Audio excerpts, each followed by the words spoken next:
বেশি না। সৌদি আরব মাত্র 46 ডিগ্রি সেলসিয়াস, যা রাস্তায়ও যদি একটা ডিম দেওয়া হয় অটোমেটিকলি ভাজা হয়ে যাবে। তাই নতুন যারা চিন্তা ভাবনা করতেছেন যে সৌদি আসবেন, টোটালি মাথার থেকে ঝাড়িয়ে ফেলান।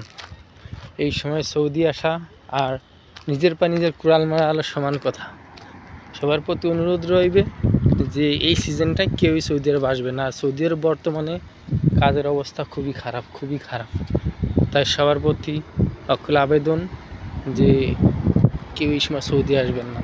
আর সৌদির একটা ব্যবসা হয়ে গেছে যে লোক আনা, বাংলাদেশে টাকাগুলো গোয়া মারা, এছাড়া আর কিছুই না। দালাল আছে বাংলাদেশে বাইনচোদদের জন্য, ওই আমাদের মতন ছোটো ছোটো ছেলেদের জীবনটা ধ্বংস করা। তাই সকলেই প্রতি অনেক অনেক থাকবে, যে আস্থা থাকবে যে বাংলাদেশ থেকে কেউ সৌদি আরব আসবেন না।